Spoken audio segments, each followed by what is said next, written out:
నీలాంజన సమావాసం రవిపుత్రం యమాగ్రజం ఛాయామార్తాండ సంభూతం తం నమామి శనీశ్వరం. జ్యోతిషాభిమానులందరికీ నమస్కారం. శని భగవానుడు వక్రమం తొలగి కుంభరాశిలో సక్రమ మార్గములో ముందుకి పయనిస్తున్నాడు.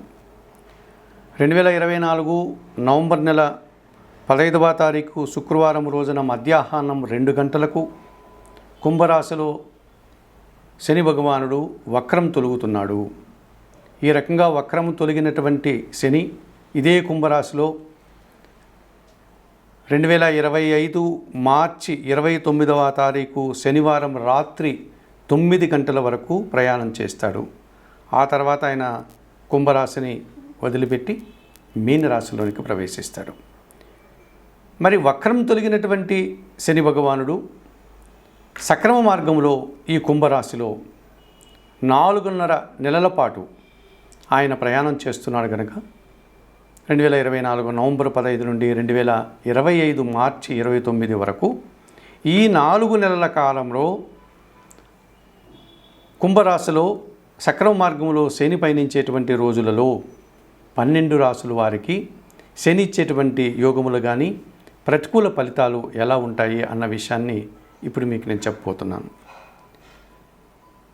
శని భగవానుడు వక్రం తొలగి కుంభరాశిలో పయనించేటువంటి ఈ 4 నెలల కాలంలో మేషరాశి వారికి ఎటువంటి ఫలితాలు ఈ శని భగవాను వల్ల ఉంటాయి అని కనుక పరిశీలిస్తే, ముందుగా ఈ మేషరాశి వారికి దశమ లాభాధిపతి అయినటువంటి శని భగవానుడు ఇప్పుడు లాభభావమైనటువంటి కుంభరాశిలో సక్రమ మార్గంలో వక్రం లేకుండా ప్రయాణం చేయడం వల్ల విశేషమైనటువంటి సుఫలితాలు రావడానికి అవకాశం కనిపిస్తుంది.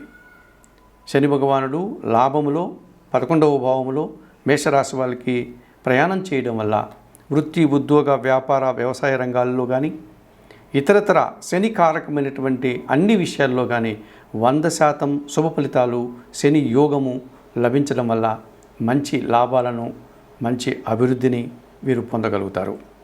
ముఖ్యంగా వృత్తి, ఉద్యోగ, వ్యాపార, వ్యవసాయ రంగాల్లో పనిచేసేటువంటి వారికి ఈ శని యోగం వల్ల 100% శుభ ఫలితాలు, లాభాలు, పదోన్నతులు, రావాల్సిన ఆదాయం చేతికి అందడము, వృత్తి, ఉద్యోగ, వ్యాపారాల్లో ఆదాయము, అభివృద్ధి కనిపిస్తుంది. ముఖ్యంగా వ్యవసాయ రంగంలో పనిచేసే వారికి మంచి ఉత్పత్తులు రావడానికి అవకాశం ఉంటుంది. వచ్చినటువంటి ఉత్పత్తులకు మంచి ధర పలకడం, అనగా మంచి రేటు పలకడం, ఆ రకంగా వారు ఆదాయాన్ని పొందేటువంటి పరిస్థితి కనిపిస్తుంది. వ్యవసాయ రంగంలో పనిచేసేటువంటి అన్ని రకాల వ్యక్తులకి కూడా పని లేని వారికి పని దొరకడం, లేకపోతే ఈ వ్యవసాయ రంగంలో ఉన్నటువంటి వ్యాపారస్తులకు కానీ రైతులకు కానీ మంచి లాభాలు రావడానికి అవకాశం కనిపిస్తుంది. ముఖ్యంగా క్రింద స్థాయిలో పనిచేసేటువంటి పనివారు ఎవరైతే ఉంటారో వారందరికీ కూడా మంచి అవకాశాలు రావడం, అనగా నూతన ఉద్యోగాలు కానీ ఉన్న ఉద్యోగంలో అభివృద్ధి కానీ సాధించుకొని వాళ్ళు ప్రశాంతంగా జీవనం సాగించేటువంటి వాతావరణం కనిపిస్తుంది. అలాగే పెద్దవారికి వారి కింద పనిచేసేటువంటి పనివారి యొక్క సహకారంతో పూర్తి అభివృద్ధికరమైనటువంటి పనులు, అనుకున్నటువంటి కార్యక్రమాలంతా కూడా సజావుగా ముందుకు సాగడానికి అవకాశం ఉంటుంది. పనివార సఖ్యత వల్ల వారు సంతోషంగా ముందుకు వెళ్తారు.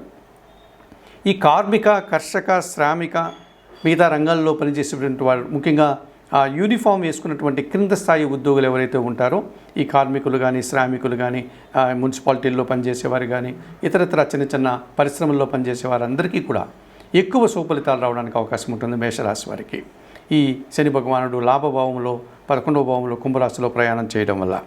అలాగే సేవా రంగంలో పనిచేసే వారికి సామాజిక సేవ కానీ, ఇతరత్ర వైద్య రంగంలో పనిచేసేటువంటి వారు కానీ, ప్రజలకి ఏదైనా అనాథ శరణాలయాల్లో పనిచేసే వారికి కానీ, ఇటువంటి పెద్ద వృద్ధులకు సంబంధించినటువంటి శరణాలయాల్లో పనిచేసేటువంటి వారికి కానీ, అనగా సేవారంగంలో పనిచేసే వారికి కూడా మంచి పేరు ప్రఖ్యాతులు, సన్మానాలు, గుర్తింపు సమాజంలో, అలాగే మంచి పనులు చేసేటువంటి సంతృప్తి వీరికి లభించడానికి అవకాశం ఉంటుంది. అలాగే ముఖ్యంగా దీక్షలు చేసేటువంటి వారు, ఇది ఎలాగో మనకు కార్తీక మాసం కనుక అయ్యప్ప దీక్షలు, లేకపోతే శివమాలలు, ఆంజనేయ స్వామి మాలలు, ఇలాంటి దీక్షలు ఎవరైతే చేస్తుంటారో వారికి కూడా సుఫలితాలు, వారు అనుకున్నటువంటి కార్యక్రమాలు, తీర్థయాత్రలు కానీ, దైవ దర్శనాలు కానీ సజావుగా ముందుకు సాగుతాయి. అవి ఎలాంటి ఆటంకాలు లేకుండా సక్రమంగా వారు అనుకున్నటువంటి కార్యక్రమాలు పూర్తి చేసుకోగలుగుతారు. ఈ రకంగా శని భగవానుడు కుంభరాశిలో లాభభావంలో ప్రయాణం చేయడం వల్ల ఈ 4.5 నెలల కాలంలో మేషరాశి వారికి విశేషమైనటువంటి శుభ ఫలితాలు రావడానికి అవకాశం ఉంటుంది. మరి ఈ మేషరాశి వారు మరింతగా అనుకూలంగా ఉన్న శని భగవానుడి యొక్క ప్రయాణం వల్ల లాభభావంలో మరింతగా మంచి ఫలితాలు పొందడానికి ఇంకేమైనా వారు పరిహారాలు చేసుకుంటే ఇంకా మంచి ఫలితాలు పొందవచ్చునా అని కనుక పరిశీలిస్తే శివపార్వతులను దర్శించుకోవడం, శివపార్వతులకు అర్చనాది కార్యక్రమాలు నిర్వర్తించడం, పరమశివుడికి శనివారం రోజున అభిషేకాది కార్యక్రమాలు నిర్వర్తించడం, అలాగే ఎవరికైనా వయోవృద్ధులకు కానీ గోవులకు కానీ ఆహార పానీయాలు అందించడం వల్ల మరింతగా మంచి ఫలితాలు పొందడానికి అవకాశం ఉంటుంది. అలాగే ఈ మేషరాశి వారు శనివారం రోజున ఈ శివ పూజలు చేస్తూ గాదిచ్చ కౌశికచ్చైవ పిప్పలాదో మహాముని కోనస్థ పింగళో బభ్రుహు కృష్ణ రౌద్రాంతకో యమః సౌరిహి శనిచ్చరో మందః పిప్పలాదేన సంస్థుతః ఏతాని దశనామాని ప్రాతురుత్తాయ యః పఠేత్ శనిచ్చర కృతా పీడా న కదాచిత్ భవిష్యతి. ఈ శని భగవానుడి ఈ శ్లోకాన్ని, ఈ శని భగవానుడి యొక్క నామాలకు సంబంధించినటువంటి ఈ శ్లోకాన్ని మీరు రోజు చదువుకోవడం వల్ల మరింతగా సుఫలితాలు పొందడానికి కూడా అవకాశం కనిపిస్తుంది. శని భగవానుడు కుంభరాశిలో వక్రం తొలగి సక్రంగా ప్రయాణం చేసేటువంటి ఈ 4.5 నెలల కాలంలో, అనగా నవంబర్ 15 నుంచి 2024 నవంబర్ 15 నుంచి 2025 మార్చి 29 వరకు గల ఈ 4 నెలల కాలంలో వృషభ రాశి వారికి ఎటువంటి ఫలితాలు లేకపోతే ప్రతికూల ఫలితాలు ఏమున్నాయా అన్న విషయాన్ని ఇప్పుడు తెలుసుకుందాం. ముఖ్యంగా ఈ వృషభ రాశి వారికి శని భగవానుడు కుంభరాశిలో ప్రయాణం చేయడం వల్ల అది ఈ శని భగవానుడికి అనగా వృషభ రాశి వారికి భాగ్య దశమాది కావడం వల్ల ఇప్పుడు దశమ భావం అనేటువంటి భాగ్యరాశిలో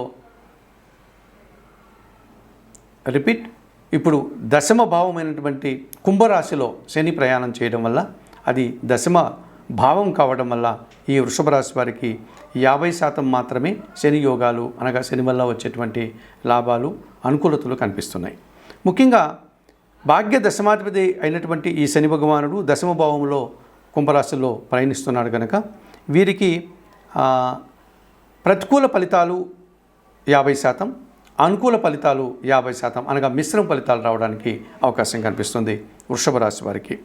వృత్తి ఉద్యోగ వ్యాపారాల్లో ముఖ్యంగా పని భారము, శ్రమ, అధిక ఒత్తిడి ఇది అధికం కావడానికి అవకాశం ఉంటుంది. అలాగే వృత్తి ఉద్యోగపరమైనటువంటి ప్రయాణాలు చేయాల్సి ఉంటుంది. ఆ ప్రయాణాల్లో చిన్న చిన్న ఆటంకాలు కానీ లేకపోతే కాస్త ఇబ్బందులు వచ్చినప్పటికీ వాటిని అడ్డంకులను తొలగించుకొని వీరు అనుకున్నటువంటి కార్యక్రమాన్ని మాత్రం అంతిమంగా పూర్తి చేస్తారు. ఆ పూర్తి చేయడానికి ఎక్కువ శ్రమ పడాల్సినటువంటి పరిస్థితి కనిపిస్తుంది. అలాగే వ్యవసాయ రంగంలో పనిచేసే వారికి ఆ ప్రతికూల వాతావరణం అనగా కాలాల్లో వచ్చేటువంటి మార్పుల వల్ల కానీ లేకపోతే అతి వర్షాల వల్ల కానీ లేకపోతే వర్షం లేకపోవడం వల్ల కానీ ఇతరత్ర ఆ పంటలకు సంబంధించినటువంటి ఇబ్బందులు, ఆటంకాల వల్ల కానీ వీరు ఎక్కువ శ్రమపడి తక్కువ ఫలితాన్ని పొందేటువంటి పరిస్థితి కనిపిస్తుంది. అనగా వ్యవసాయ రంగంలో పనిచేసేటువంటి రైతులకు కానీ వ్యవసాయ కార్మికులకు కానీ వ్యవసాయ కూలీలకు కానీ 50% మాత్రమే శని యోగం ఉంది అని చెప్పుకోవచ్చు. ఇక కార్మిక, కర్షక, శ్రామిక జీవులందరికీ కూడా 50% సుఫలితాలు ఉంటుంది. వీరందరికీ కూడా శ్రమ అధికంగా ఉంటుంది. ఆ కష్టానికి తగిన ఫలితం మాత్రము వీరు అనుకున్నంతగా కాకుండా 50% మాత్రమే రావడానికి అవకాశం ఉంటుంది. ఇక పనివారితో కాస్త ఇబ్బందులు వచ్చేటువంటి వాతావరణం కనిపిస్తుంది. అనగా మనం పనిచేసేటువంటి కార్యాలయాల్లో కానీ లేకపోతే కుటుంబంలో కానీ మన కింద పనిచేసేటువంటి పనివారి వల్ల ఆ పనివారు సక్రమంగా సమయానికి రాకపోవడం, లేకపోతే వారు ఎక్కువగా సెలవులు తీసుకోవడం, ఆ రకంగా మనల్ని ఇబ్బంది పెట్టడం, లేకపోతే పని సక్రమంగా నిర్వహించకపోవడం వల్ల మనల్ని ఇబ్బంది పెట్టేటువంటి పరిస్థితులు, ఈ విధంగా పనివారితోటి 50% మాత్రమే వారికి అనుకూల ఫలితాలు కనిపిస్తున్నాయి. మరి ఈ పూజలు, దీక్షలు చేసేవారు కూడా వారు అనుకున్నటువంటి కార్యక్రమాలు సక్రమంగా చేయకుండా కాస్త ఇబ్బందులను ఎదుర్కోవడం, లేకపోతే అనారోగ్య సూచనలు, తద్వారా వీరు అతి కష్టం మీద వారు అనుకున్నటువంటి దీక్షలు కానీ తీర్థయాత్రలు కానీ దైవ దర్శనాలు కానీ కష్టం మీద పూర్తి చేసుకున్నటువంటి వాతావరణం కనిపిస్తుంది. మరి ఈ రకంగా వృషభ రాశి వారికి దశమ భావంలో కుంభరాశిలో శని ప్రయాణం చేయడం వల్ల 50% మాత్రమే సుఫలితాలు, 50% మాత్రమే ప్రతికూల ఫలితాలు ఉన్నాయి కనుక తప్పనిసరిగా వీరందరూ కూడా పరమేశ్వరునికి పూజలు నిర్వర్తించడం, అలాగే ఆంజనేయ స్వామిని శనివారం రోజు దర్శించుకోవడం, సుందరకాండ పారాయణం చేయడం, ఆంజనేయ స్వామికి తమలపాకులు పూజ లాంటిది నిర్వర్తించడం, లేకపోతే పరమేశ్వరుని యొక్క శివలింగానికి పాలాభిషేకం నిర్వర్తించడం, ఇలాంటి పనులన్నీ చేయడం వల్ల మరింతగా మంచి ఫలితాలు రావడానికి అవకాశం ఉంటుంది.